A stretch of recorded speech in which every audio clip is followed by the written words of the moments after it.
Hello everyone, welcome to my YouTube channel being a best teacher. आज की इस video में हम subject gender school and society के बारे में पढ़ेंगे, जो कि हमारा टॉपिक रहेगा barriers of gender education, girls education, education. तो तीन टॉपिक हम एक साथ कवर करेंगे बिकॉज तीनों के पॉइंट्स बिल्कुल सेम हैं। एग्जाम में जो आपका क्वेश्चन आता है वो डायरेक्ट ही आता है, ये that what are the barriers of gender education, या गर्ल्स एजुकेशन भी हो सकता है या समटाइम्स एजुकेशन भी हो सकता है। हमें बिल्कुल पता है कि हमारे इंडिया में बहुत सारे ऐसे बैरियर्स हैं जो एजुकेशन को लेने में बिल्कुल बच्चों को रोकते हैं, कि बहुत सारे उतार चढ़ाव भी पेरेंट्स को फेस करने पड़ते हैं during the education of their child. So ये बहुत इम्पॉर्टेंट है समझने के लिए, क्योंकि हम बैरियर्स को समझ जाएंगे तो सॉल्यूशंस की तरफ बढ़ सकते हैं। और एक टीचर का बहुत बड़ा रोल होता है कि वो अपने बच्चों को एजुकेशन प्रोवाइड करा पाए, जो भी उसके स्टूडेंट्स हैं उनको एक प्रॉपर एजुकेशन प्रोवाइड कराई जाए।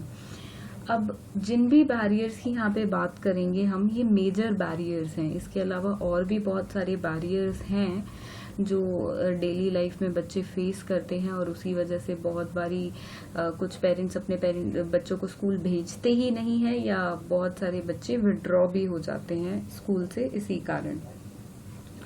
तो एक एक करके हम सारे बैरियर्स को डिस्कस करेंगे। अब जेंडर एजुकेशन की बात होती है जब भी, तो लड़के और लड़की के बेसिस पे हम बिल्कुल देखते हैं, क्योंकि लड़कियां एजुकेशन से बहुत डिप्राइव्ड हैं, बहुत कम एजुकेशन ले पाती हैं एज कंपेयर टू मेल। ऐसा नहीं है सारे ही लड़के को एजुकेशन मिलती है, कुछ ऐसे परसेंटेज ऑफ लड़कों की भी है जो एजुकेशन को नहीं अच्छे से प्राप्त कर पाते हैं। पर गर्ल्स को जब हम बॉयज से कंपेयर करें तो इंडिया में इलिटरेट गर्ल्स का, जो पढ़ी लिखी नहीं है, उनकी परसेंटेज ज्यादा है। थोड़ी सी आप इंट्रोडक्शन भी बिल्कुल डाल सकते हैं, जिसको आप इंडिया के कंट्रास्ट में लिख सकते हैं कि इंडिया में ऐसे हाल हैं अभी एजुकेशन के, और जेंडर बेसिस पे एजुकेशन में थोड़ी सी इनइक्वालिटी है। ऑल्दो गवर्नमेंट बहुत सारे रूल्स एंड रेगुलेशंस बना रही है, राइट्स प्रोवाइड करा रही है, बट स्टिल कुछ ऐसे कारण हैं, कुछ ऐसे बैरियर्स हैं कि जो भी अब आज के टाइम में भी एजुकेशन और बच्चे के बीच में बाधा बने हुए हैं। पहला है poverty, then long distance to school, then violence, then child marriages and early pregnancy, then lack of education facilities, gender inequality, social cultural factors, issue of safety. तो अब हम इन सब पॉइंट्स को एक एक करके हर एक बैरियर को डिस्क्राइब करेंगे और समझेंगे। तो आप ऐसा फ्लो चार्ट अपने एग्जाम में भी जरूर बनाएं, हेडिंग को आप अच्छे से हाईलाइट करें एंड देन फ्लो चार्ट को प्रॉपरली, जैसे आप अपने स्क्रीन पर देख रहे हैं मैंने स्लाइड में बनाया है, बिल्कुल ऐसे बनाएं। टू द पॉइंट लिखें एंड देन हर एक हेडिंग को इसके बाद बिल्कुल अच्छे से बोल्ड लेटर्स में हाईलाइट करें एंड देन उसको थोड़ा थोड़ा डिस्क्राइब करें। ज्यादा डिटेल में भी हमें डिस्क्राइब नहीं करना है, थोड़ा डिस्क्राइब करेंगे एंड टू द पॉइंट लिखेंगे। देखिए, मैं अपनी हर वीडियो में बोलती हूँ, इतना टाइम एग्जामिनर के पास बिल्कुल नहीं होता है कि वो हर एक बच्चे की कॉपी का पूरा हर एक पेज पढ़े। मिनिमम 20 to 25 पेजेस हर बच्चा लिख ही देता है अपने एग्जाम में, एंड मैक्सिमम जो 40 तक भी चला जाता है। तो आपको इतना लिखना है टू द पॉइंट, एंड ऐसा हैंडराइटिंग में लिखना है, अच्छी ऐसी तरह से हेडिंग डालनी है कि आपके पेज अट्रैक्टिव लगे और टीचर को हेडिंग्स पढ़ के ही पता चल जाए कि हाँ बच्चे को बिल्कुल इन्फॉर्मेशन है और आपको अच्छे मार्क्स मिले। अदरवाइज एक डिस्क्रिप्शन फॉर्म में आप लिख दोगे तो आपको उसमें 16 में से 8-9 ऐसे ही नंबर मिलेंगे, ज्यादा से ज्यादा 10 मिल जाएंगे। तो अच्छे मार्क्स गेन करने हैं आपको कि आपके 2 या 1 नंबर ही कटे, तो उसके लिए आपको हेडिंग्स वगैरह प्रॉपर डालनी ही पड़ेंगी। चलिए बैरियर्स देख लेते हैं। पहला पॉइंट है poverty. Even if education is free of the cost, then these uniform and other supplies cost makes education inaccessible। तो देखिए, हमें पता है एजुकेशन फ्री कर दी है गवर्नमेंट ने, इवन गवर्नमेंट स्कूल्स में यूनिफॉर्म, स्टेशनरीज, ये सब भी फ्री ऑफ कॉस्ट दिए जाते हैं। पर स्टिल ऐसे बहुत सारे एक्सपेंसेस हैं जो कि पेरेंट्स के और बीच में बाधा बने हुए हैं एजुकेशन के, कि वो अपने बच्चों को एजुकेशन प्रोवाइड नहीं करा पाते हैं। अब जैसे ट्रांसपोर्टेशन का खर्चा हो गया, एक बच्चे को स्कूल छोड़ के आना, लेके आना, फिर यूनिफॉर्म, अगर बच्चा गवर्नमेंट स्कूल में नहीं है तो उसके लिए यूनिफॉर्म वगैरह, और बाकी भी बहुत सारे ऐसे खर्चे हो जाते हैं रोजमर्रा में जो कुछ पेरेंट्स, वो जो बहुत ही पुअर हैं, वो नहीं प्रोवाइड करा सकते हैं। तो इस वजह से क्या होता है, बहुत सारे पेरेंट्स अपने बच्चों को स्कूल भेजते ही नहीं हैं, या भेज देते हैं तो उन खर्चों के कारण अपने बच्चों को विड्रॉ करा लेते हैं, स्कूल से निकलवा लेते हैं। अगला है लॉन्ग डिस्टेंस टू स्कूल। अब देखिए, दिल्ली की बात करी जाए तो मेट्रोपॉलिटन सिटीज जितनी भी है, या बॉम्बे को ले सकते हैं हम, कोलकाता, चेन्नई, इनमें डिस्टेंस पे आपको स्कूल मिल जाएगा, ज्यादा दूर नहीं होते हैं। बट जो ग्रामीण क्षेत्र हो गए, रूरल एरियाज हो गए, वहाँ पे लॉन्ग डिस्टेंस पे स्कूल्स होते हैं कि एक जो किसी को 8 किलोमीटर, 9 किलोमीटर, 10 किलोमीटर का ट्रैवल करके स्कूल तक पहुंचना पड़ता है।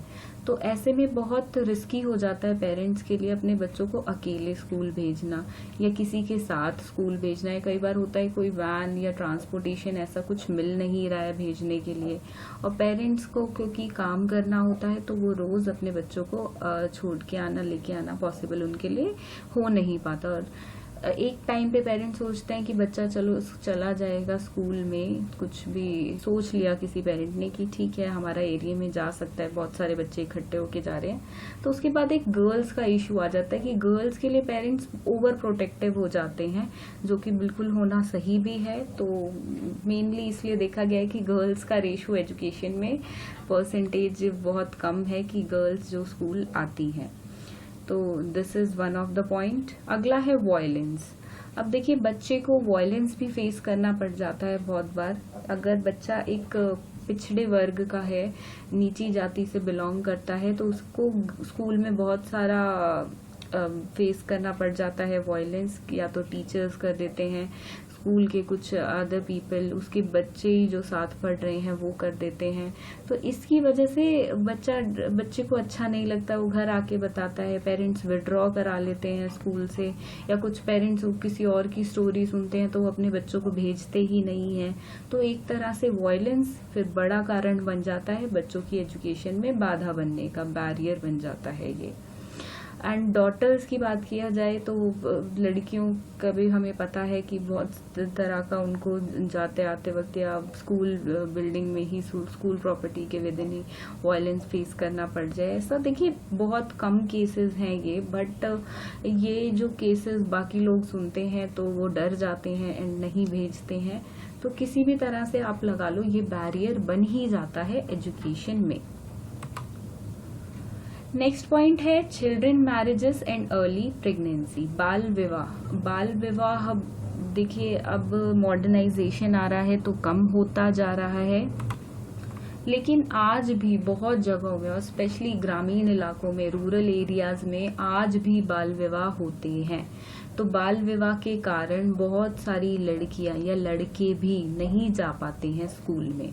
अब जा भी रहे हैं उस दौरान स्कूल में लगा लीजिए तो अर्ली प्रेगनेंसी हो जाती है लड़कियों को, तो वो इसलिए स्कूल से ड्रॉप आउट कर देती है कि प्रेगनेंसी हो गई है, उसके बाद स्कूल नहीं जा पाती है। तो बाल विवाह और अर्ली प्रेगनेंसी, जल्दी प्रेग्नेंट हो जाना, ये बहुत बड़ी बाधा है लड़कियों के लिए स्पेशली, इवन लड़कों के लिए भी, बट लड़कियों के लिए ज्यादातर पे ये बहुत बड़ी बाधा बना हुआ है कि वो स्कूल नहीं जा पाती हैं। देन इशू ऑफ सेफ्टी, देखिए हर पेरेंट को इशू रहता है अपने बच्चे की सेफ्टी का, हर पेरेंट को कि मेरा बच्चा सेफ रहे, अगर मैं स्कूल भेज रहा हूँ रास्ते में भी और स्कूल में भी सेफ रहे।